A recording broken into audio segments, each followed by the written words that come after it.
कि उसमें अपने आप आपसी संपर्क बना रहे, ऐसी व्यवस्था राजा महाराजाओं ने यहाँ की हुई थी। तो अपने यहाँ पहले करीब करीब हर घर के बाहर चौधरी होती थी।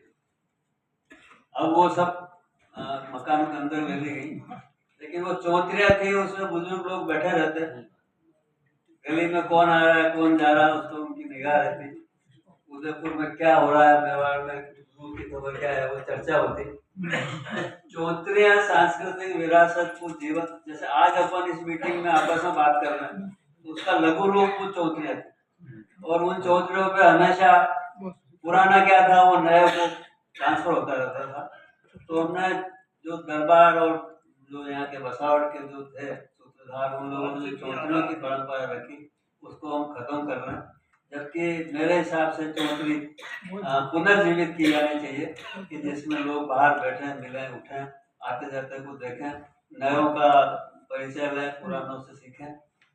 इसी तरह से जो बसावट है वो उदयपुर की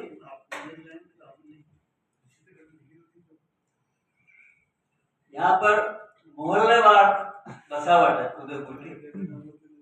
ब्रह्मपुरी में ज्यादातर ब्राह्मण होंगे, उसके बाद मोचीवाड़े में ज्यादातर मोची होंगे, भोईवाड़े में भोई होंगे, सुथारवाड़ा में सुथार होंगे, गाछीवाड़ा में गाछी होंगे, कुमारवाड़ा। तो जो प्रोफेशन था उससे संबंधित लोगों को एक साथ एक तरफ बसाना, तो जो संपर्क होता है वो समान लोगों के बीच में ज्यादा आसानी से होता है।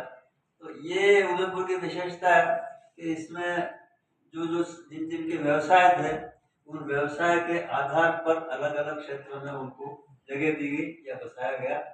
अब वो आजकल मिक्स है सब, तो मिक्सचर में क्या हो रहा है कि एक डॉक्टर, एक इंजीनियर, एक वकील, एक प्रोफेसर, वो सब सोचते हैं कि मैं अपने आप में कौन सा कम हूँ, तो दूसरे से बात ही नहीं करता।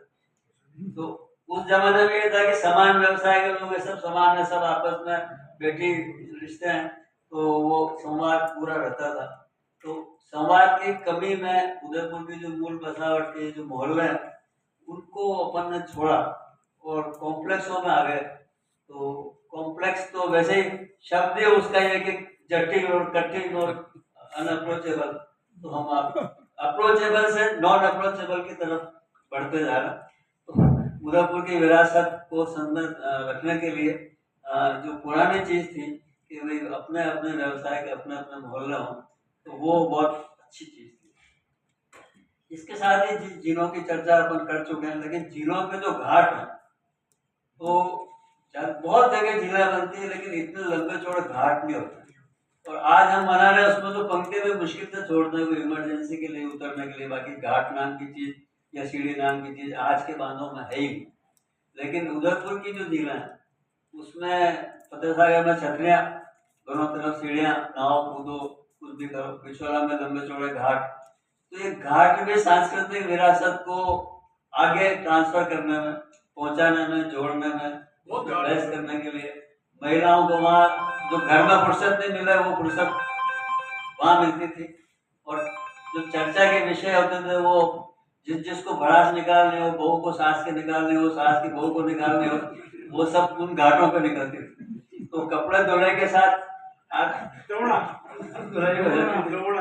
तो ये जो घाट है ये अपने आप में विरासत भी है और विरासत को संरक्षण करने वाले भी हैं। और मैं सिंचाई विभाग या जल संसाधन का जानकार हूँ, तो आज जो बांध बन रहे हैं उसमें हम लोग इसको पूरी तरह से नकार रहे हैं। ये बहुत एक अलग विषय हो रहा है।